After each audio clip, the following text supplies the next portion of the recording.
Salut les grimpeurs, c'est Marco. Une petite vidéo différente de d'habitude. Là, je vous parle d'une destination d'escalade. Pourquoi le printemps vient d'arriver, il fait beau, il fait chaud, c'est le temps de se lancer dans l'escalade de roche. Et puis, je constate que le COVID, là, c'est en phase terminale. J'ai l'impression que les frontières vont ouvrir de façon plus permanente, probablement cet été. On est en 2022, by the way. Fait que je vais vous parler des Adirondacks. Je me rends compte qu'il y a beaucoup de grimpeurs qui connaissent pas ce que c'est. V'là 20 ans, les grimpeurs faisaient de la randonnée pédestre, transitionnaient vers l'escalade de roche. Ils connaissaient déjà le parc parce qu'il y a plein de randonnées à faire là-dedans. Là. C'est très montagneux, le parc des Adirondacks. Aujourd'hui, les grimpeurs commencent en gym. C'est pas nécessairement des gens de plein air. Puis ils sortent du gym pour aller faire de l'escalade à l'extérieur. Puis je me rends compte qu'ils savent pas où aller. Ils connaissent Val-David, Montagne d'Argent, puis c'est à peu près tout. Donc, Adirondack, je parle aussi du guidebook parce que c'est vraiment la bible des guidebooks. Là. J'ai quasiment plus envie de faire les vidéos à cause du guidebook qu'à cause du parc. Fait que c'est où les Adirondacks? C'est dans le nord de l'État de New York. C'est collé sur le Québec. C'est un territoire... c'est un territoire vraiment peu peuplé. Là. Il n'y a pas grand monde qui habite là. D'ailleurs, les villes les plus peuplées alentour du parc, c'est toutes des villes canadiennes. C'est toutes Kingston, Gatineau, Ottawa, Montréal-Laval, Sherbrooke, Trois-Rivières, puis Québec-Lévis. Québec-Lévis, c'est plus proche du parc que la ville de New York est proche du parc. Et puis la ville de New York, ils ont comme tellement d'autres choses à faire alentour. Le Québec aussi, vous allez me dire. Là. Mais bon, c'est pas leur endroit de prédilection. Fait que pour les Adirondacks, à qui profite le parc? C'est aux Québécois. Fait qu'on est vraiment chanceux de l'avoir. D'ailleurs, c'est probablement une chance qu'il soit aux États-Unis parce que s'il est au Québec, il serait probablement dirigé par la CEPAC. Puis on ne sait pas ce qui se passerait avec l'escalade. Il y aurait probablement 2-3 via ferrata là, pour faire de l'argent. Mais côté escalade, mon Dieu, si demain, là, le gouvernement, le président des États-Unis annonce qu'ils veulent nous donner cette parcelle de terre aux Québécois, je dis, Colin, ça va être. Je pense que je vais aller manifester. Non, faites pas ça, c'est trop risqué. Fait que bref, dans ce parc-là, il y a beaucoup de. C'est surtout du trad. Il y a du sport, il y a de tout à faire, là, mais si tu veux vraiment optimiser l'escalade, c'est vers le trad, il faut que tu te diriges. Il y a aussi du bouldering. Si ça vous intéresse, je vous recommande ce guidebook-là de Justin Sanford. Fait que c'est un guidebook assez épais. Il y a au-dessus de... Ben non, il y a près de 1000 problèmes d'escalade, de blocs. Fait que c'est très complet. La mauvaise nouvelle, c'est qu'il est très difficile à trouver. Mais la bonne nouvelle, c'est que je sais où le trouver. Fait que j'ai tombé directement dessus. C'est quoi le hasard? C'est fou raide. Fait que bon, non, je fais un petit peu de promotion pour Vertical, mais bon, c'est pas comme si j'avais d'autres choix. Là. Ceux qui veulent avoir ce guidebook-là, il y a juste Vertical au Canada qui l'a. Ça fait que c'est plate, mais on n'a pas l'exclusivité de ce guidebook-là. Là. Tous les magasins peuvent aller le chercher. Ils ont fait des choix, puis ils l'ont pas. Fait que moi, c'est pour ça que j'ai parti cette boutique-là. Parce que justement, je trouvais qu'on manquait d'équipement au Canada. Puis je trouvais pas ça normal que... Et c'est la même histoire pour ce guidebook-là, d'ailleurs. Là, ça fait 2 ans là, qu'il n'y a plus un magasin au Canada qui l'a sur Vertical. Ça fait que il n'y a pas de raison que le parc est à 1h30 de Montréal. C'est tout. Puis on n'est pas capable d'avoir ces 2 guidebooks-là au Canada. Je trouve pas ça normal. Fait que, bon, en tout cas, c'est pour ça que j'ai parti vers Vertical. Ouais, fait que on va parler... rentrons dans le vif du sujet. Le guidebook, je vous montre ça tout de suite. Bon, voici le guidebook Adirondack Rock par Jim Lawyer, Jérémy Haas. Jim Lawyer, je l'ai contacté plusieurs fois là, par courriel. À chaque fois que j'y envoie un courriel, je finis tout le temps mon courriel par « C'est débile le guidebook que vous avez fait, c'est incroyable, j'en reviens même pas. » Fait que... On voit que, premièrement, on voit le parc ici. Okay? Le guidebook décrit 3100 voies d'escalade réparties sur 320 parois. J'ai jamais vu un guidebook avec autant de contenu. J'ai jamais vu ça. Le parc, on le voit ici, là. Et puis un guidebook, c'est vraiment important qu'on puisse se retrouver facilement. C'est un des défauts de plusieurs guidebooks, surtout quand ça couvre une aussi grande région.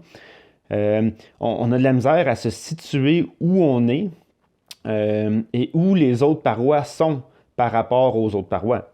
Donc, ça c'est vraiment un défaut qu'on voit souvent. Puis ici, c'est vraiment très clair. Fait que volume 1, volume 2, oui, ça vient en 2 volumes, là, le guidebook.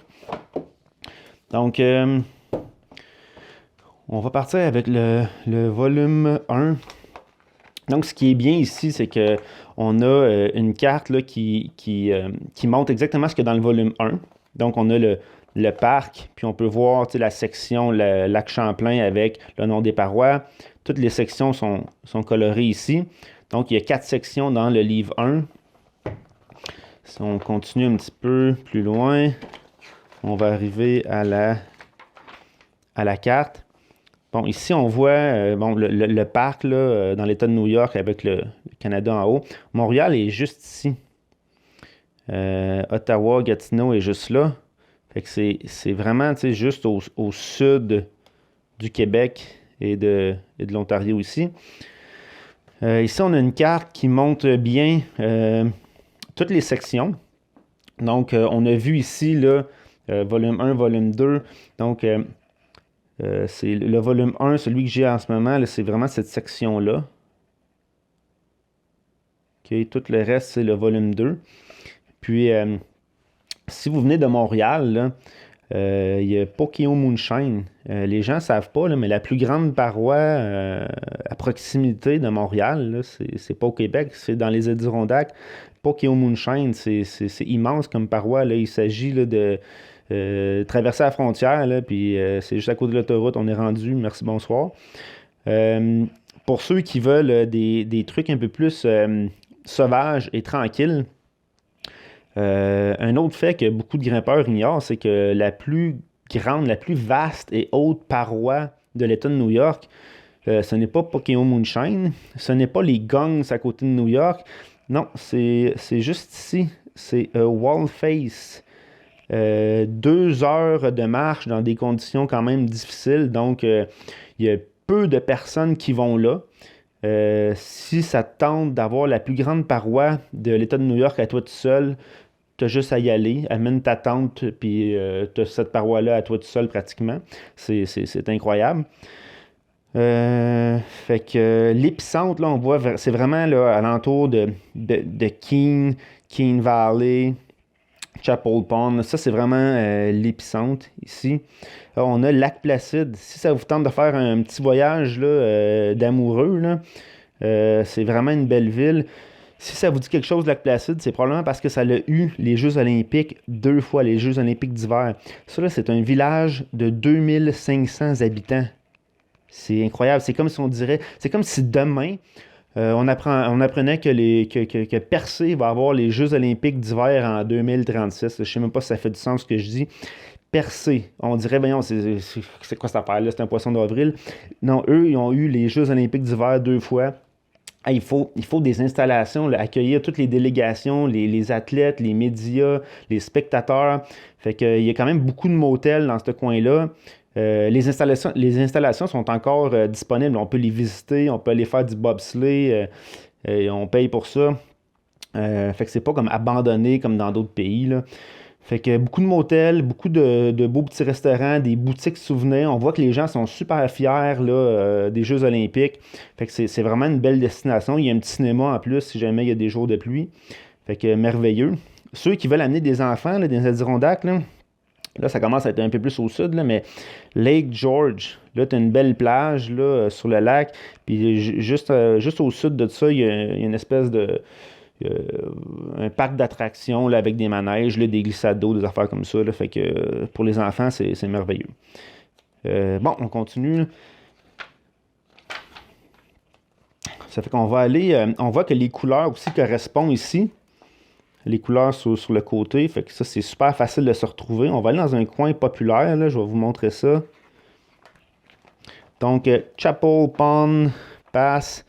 Fait qu'on a encore une autre carte avec encore les pages sont ici. Fait que ça sert aussi de table des matières. C'est le fun. Tu n'as pas besoin de refeuilleter à nouveau pour savoir c'est où la page de tel secteur. Fait que là, on voit le nom aussi des parois.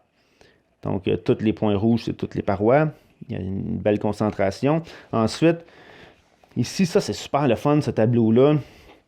Il y a les pages, le nom des parois, la qualité des parois avec le nombre d'étoiles, l'orientation de la paroi, le temps d'approche pour la paroi, le degré de difficulté de l'approche.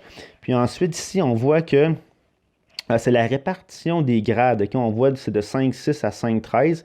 Fait que par exemple, ici, Spider's Web, qui est vraiment une paroi vraiment populaire, là, surtout reconnue pour ses voies difficiles. C'est 5 étoiles d'ailleurs. 15 minutes d'approche, easy.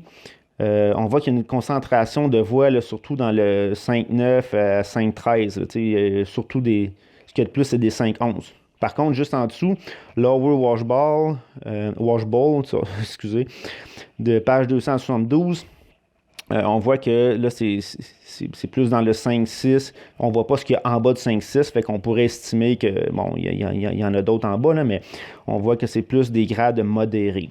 Donc, c'est facile de décider si on s'en va à Chapel Pond Pass, de trouver quelque chose qui est à notre niveau ou bien donc qui est au goût de ce qu'on a envie de faire cette journée-là. Si on continue, donc là, on a encore là, les parois avec encore la description. Ils mettent tout le temps la hauteur de la paroi. Fait que pour les rappels, ça c'est aussi important de le savoir. Souvent, c'est décrit aussi la méthode pour redescendre de la paroi. Les coordonnées GPS, c'est tout souligné en vert, donc c'est facile de les retrouver. Il y a tout le temps des références à d'autres pages, là, comme la carte est à page 182. Fait que tu n'as pas à fouiller, tout le temps à feuilleter pour chercher des affaires. Tout est tout le temps indiqué.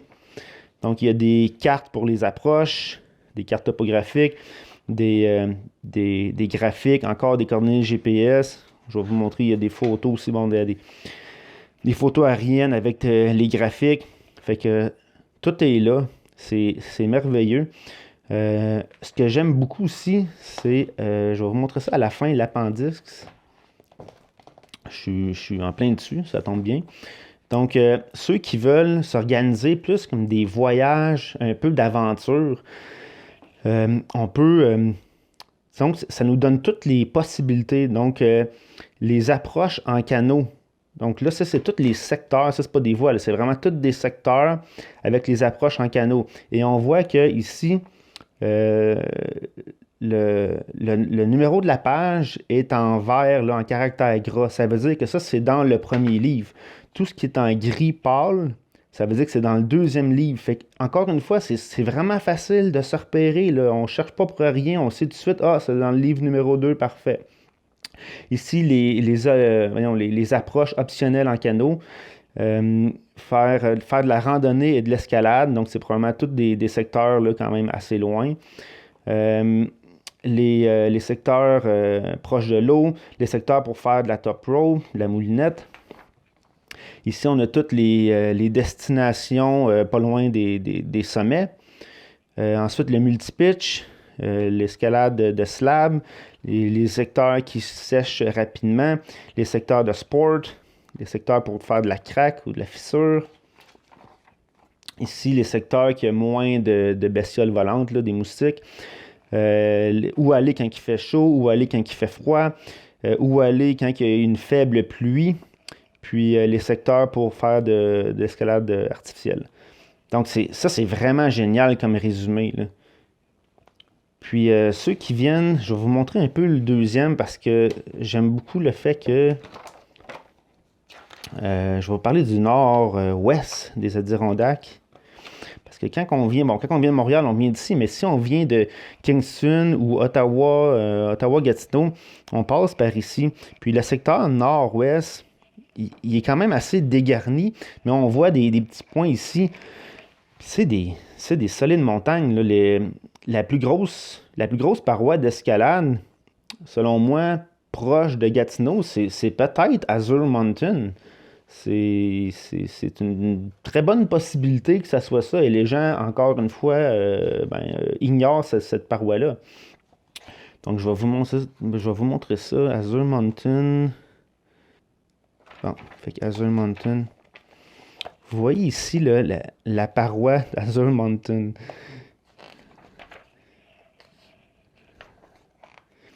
C'est 250 pieds de haut. Fait que ça, c'est vraiment haut. Là. Il y a des 3 pitchs là-dedans. Mais c'est juste pour vous montrer que dans les Adirondacks, là, c'est lifetime l'escalade. On pourrait grimper toute notre vie des voies qui ont déjà été ouvertes, mais on pourrait aussi consacrer toute notre vie à ouvrir des nouvelles voies tellement qu'il y a du potentiel. On voit cette paroi-là immense là, il y a juste 23 voies.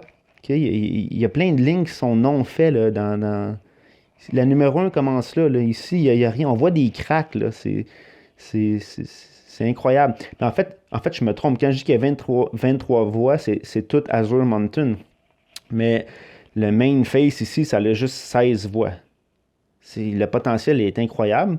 Si on va un peu plus loin, vous allez voir ici Flat Top Mountain. Fait que ça, c'est la montagne juste au sud de Azure Mountain.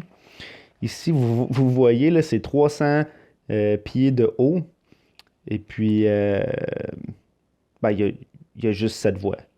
On voit les cracks, là. On voit tous les endroits où on pourrait avoir de l'escalade, là, où on pourrait avoir des voies. C'est incroyable. Pour ceux qui veulent développer là, le nord-ouest là, des Adirondacks, c'est merveilleux. Et ça résume tellement bien le guidebook. Là. Ici, là, on a une paroi qui est Lost Key Crag. On a une photo aérienne de cette paroi-là. Il y a juste une voie. Point final. Combien de guidebooks vont montrer une photo aérienne d'une paroi où il y a juste une voie? La plupart des guidebooks vont même pas mentionner cette voie-là. Ça va être complètement ignoré. Fait que ça, ça résume tellement bien ce guidebook-là. C'est qu'il y a tout dedans. Ils n'ont rien oublié. Tout est là. Puis on voit tellement, là, on voit des fissures ici. Là. Il pourrait avoir là-dedans probablement 15 lignes peut-être. C'est incroyable. Fait que... Bon, c'est ça. Fait que... Bon, fait que vous avez vu à quel point ce guidebook-là, il est bien construit. Le travail là-dedans est colossal. J'ai jamais vu un guidebook aussi bien fait avec autant de quantité. Le défi est colossal d'avoir un aussi grand territoire avec autant de parois, puis réussir à tout condenser ça dans 2 livres, puis que tout soit facile à comprendre, facile de se repérer. C'est remarquable l'ouvrage qu'ils ont fait. J'ai une collection, moi, de plus de 300 guidebooks. Je pense que je commence à penser que j'ai la collection la plus imposante de tout le Québec. Parce qu'à chaque fois que j'en parle, il n'y a pas personne, tout le monde n'en revient pas. Okay? Fait que je commence à penser, si vous avez plus de guidebooks que moi, mettez un commentaire, je serais curieux. Fait que j'ai environ 300 guidebooks. Je les ai tous feuilletés très attentivement. En fait, quand je prends un guidebook, c'est pas vrai que je lis toutes les voies, là, mais j'essaie tout le temps de lire le guidebook pour comprendre si j'avais à voyager là-bas, qu'est-ce que je pourrais faire. Quelles sont mes options et comment que je pourrais organiser un voyage. Fait que j'ai pas le choix, je vais quand même éplucher le guidebook en masse pour savoir c'est où au juste cette place-là, puis comment je fais pour me repérer. Fait que j'ai quand même acquis, je pense, une bonne connaissance. Puis, moi, j'ai assez d'expérience. Je peux vous dire que lui, c'est vraiment un exemple à suivre pour tous les auteurs, selon moi. Donc, tu sais, les 3100 voix qui sont dans le guidebook ont tous une description. Il y a tout un texte qui accompagne ces voix-là. Fait que c'est vraiment incroyable. Puis on a vraiment une chance parce que les Adirondacks, c'est un beau secteur, mais c'est pas world class non plus. Ça n'a pas la notoriété dans le monde que, disons, les Gunks, un peu plus au sud, a. Puis qui aurait pu prédire, ok, si on retourne en arrière dans le passé, la veille de la sortie de ce guidebook-là, qui aurait pu prédire que le plus grand ouvrage guidebook de l'histoire de l'escalade allait sortir, pas au Colorado, en Californie ou dans les Alpes, allait sortir dans les Adirondacks et que ça allait bénéficier le Québec. Qui peut se vanter d'avoir à 1h30, 2 ou 3 heures de route le site d'escalade qui est le mieux couvert par un guidebook? Parce que c'est ça que ça fait un guidebook. Ça te permet d'optimiser le plein potentiel d'une région. Et puis, c'est primordial, c'est ce qui est le plus important. Si ce n'était pas du guidebook, il y a tellement de secteurs que je ne serais pas allé grimper et que probablement que je ne connaîtrais même pas. Comme Azure Mountain que j'ai parlé tantôt, probablement que je serais passé à côté à chaque fois, puis je serais allé dans les secteurs les plus connus. Ce qu'on voit souvent dans les autres régions, justement, là, c'est des select guidebooks. Fait qu'ici, là, si on ferait un select, là, ça serait probablement Keene Valley, le Chapel Pond et Keene, là, ça n'aurait peut-être même pas 200 pages, à peu près, disons, que la table des matières. Puis ça se vendrait 40 $. Tous les grimpeurs seraient jamais dans ce paquet-là de parois. Il y en a pas mal, là, mais tout le reste serait ignoré. Puis c'est ça qui serait vraiment de valeur. Puis ce guidebook-là, il coûterait 40$. Combien vous pensez que ça coûte? Des guidebooks comme ça, j'en ai acheté à tonnes, là, à peu près des guidebooks de 500 pages. Puis c'est tout le temps à peu près 50 $, des fois 60 $. Et ça a le 2 guidebooks. On dirait qu'ils ont tout fait en passant pour le rendre vraiment cher. Là. Tout est là. Deux guidebooks. Deux guidebooks, c'est le double de couverture à payer, ce qui coûte cher, les franges. Faire une édition en carton, les plages sont plastifiées, il y a les couvertures intérieures, il y a du contenu, tu as le signet qui vient avec. La page est arrondie ici. C'est la première fois que je vois un guidebook qui a un signet et la couverture arrondie. J'ai jamais vu ça. Ça doit coûter de l'argent parce que j'ai jamais vu ça. Ça fait qu'ils ont vraiment tout fait pour qu'il coûte cher, mais le prix est de 65 $ pour l'ensemble. Honnêtement, si le prix était le double, 120, même 140, j'aurais pas trouvé ça vraiment déraisonnable. Ça fait que 65 $, c'est une vraie farce. Ça fait que pour tout ce que ça va vous amener, là, c'est une vraie farce. Ça fait que si ça vous intéresse cet été, un petit voyage d'escalade, je pense que c'est vraiment une belle destination. Profitez-en. Puis si vous avez aimé la vidéo ou si vous avez fait un beau voyage, que grâce à cette vidéo-là, que si je vous ai fait découvrir le parc des Adirondacks, s'il vous plaît, revenez-moi, mettez-moi un commentaire, ça va vraiment me faire plaisir. Ça fait que, bon été, bonne graine, puis à la prochaine. Bye.